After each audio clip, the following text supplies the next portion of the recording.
ito yung napili ko pang gift bird natin mga kalapatids. Nakita nyo ba yung dalawang grisel? Siya si Idol Madla, nakakahanga, may mga hawak, gandang linyada. Ika'y inspirasyon kung bakit hanggang ngayon ako'y palaging kumakarera. Ngayong araw, ito, naayos ko na yung ating setup ng ating stock section dito mga kalapatids. Kita nyo, pantay na yung hugis ng mga ano natin dito, lalagyan ng kalapate. So dito, yung pinakamatangkad nasa left side, yung dalawang maliit dito sa kabila. So ito naman yung isa, ang gitna naman yung maliit. So ito yung nilagay ko dito kasi siya yung huli natin nilagay eh. Mahirapan ako pag yung nilipat ko dun. Ang problema ko lang dito, saktong-sakto lang siya. Ayun mga kalapatid, so konting-konti lang yung gap, no? So may chance na umipit yung mga sukal-sukal na malahibo ng kalapate. Ayun mga kalapatid, so sakto-sakto lang. Kung ito kasi nilagay ko, medyo mas makitid. Titingnan ko pa kung pagpapalitin pa natin yan. Ito yung kukunin ko.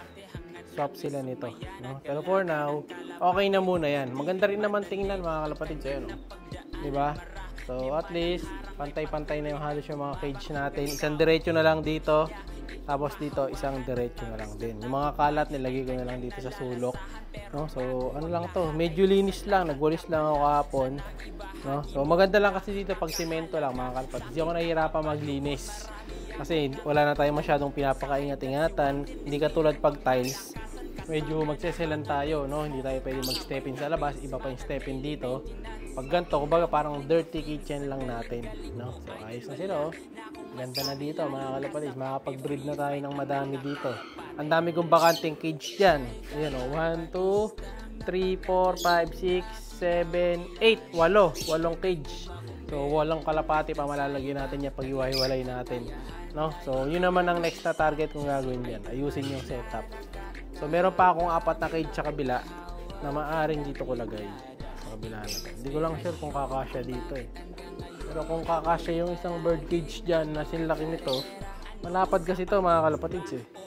Sukatin natin. Ito yung walis. So yung lapad ng cage,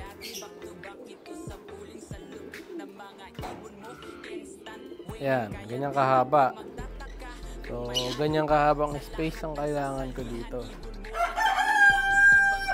So, kung susuot, sakto.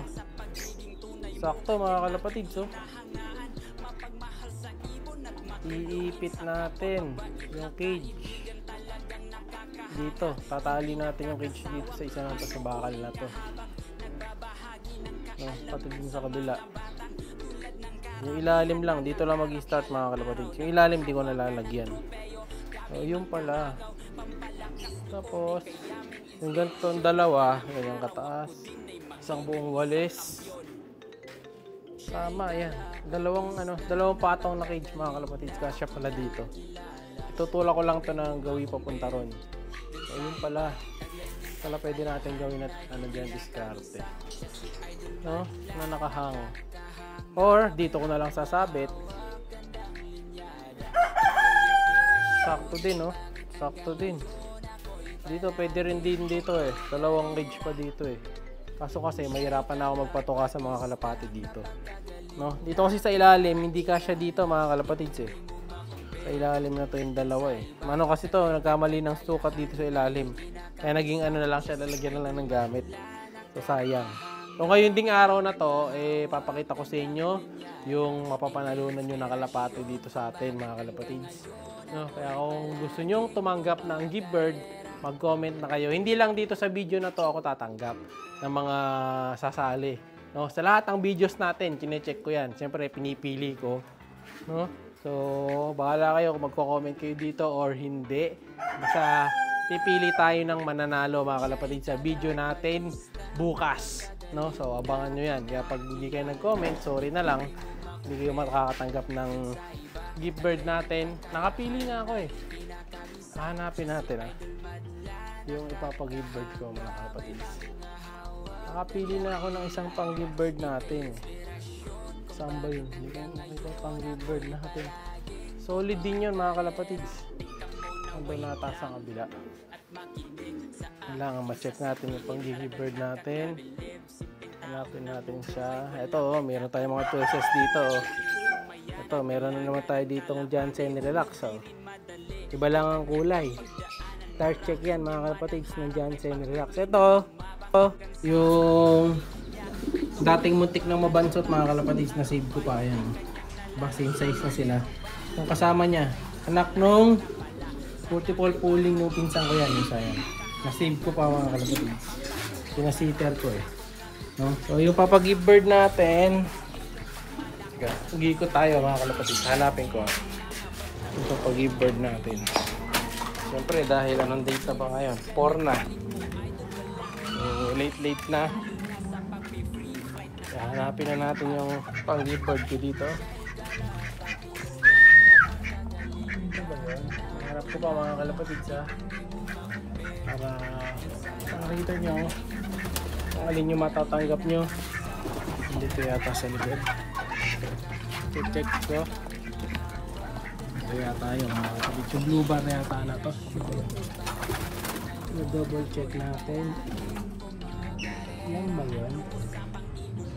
Ay hindi ito. Saan ba yun? Hanapin ko muna mga kalapatids Hindi ko maalala kung saan ko nilagay yung pang give bird natin eh. Ayun, nasa harap. Yun nga pala yung napili ko.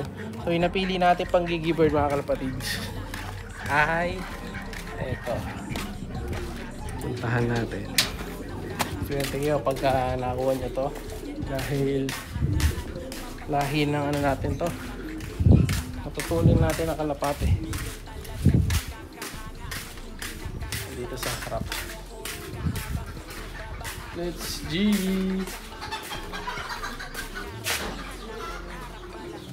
So ito yung napili ko pang give bird natin mga kalapatids. Nakita nyo ba yung dalawang grisel? So pipili lang kayo ng isa dyan. So, kaso isa kasi may bulutong so hindi nyo pipiliin ito malamang. Ayan, yung isa may bulutong yung dark grisel. Pero itong grisel natin na ito makinis yung isa. Ito walang bulutong. So yun yung pamimigay natin. Ayan, grisel, young bird, yung kapatid. Possible na hen. So anak yan nung dalawa natin yung color. So ayun yung matatanggap nyo. Kaya kung hinihintay nyo, comment lang parati. No? Baka kayo na susunod na makatanggap ng pag-give bird natin. Ganun lang, gagawin nyo lang mag-comment. Siyempre, lagi nagko-comment dyan. Yung isang beses lang mag-comment sa isang buwan, siyempre hindi natin mapipili. Alam nyo naman yun, kung lagi kayo nagko-comment, eh sigurado kayo yung tatanggap ng give bird natin. So abangan nyo yan I-announce natin yan sa video natin bukas. So yun muna pa sa araw na to. Like, share, subscribe. Ingat! Siya'y kalapatistang napakagaling na kinakilala.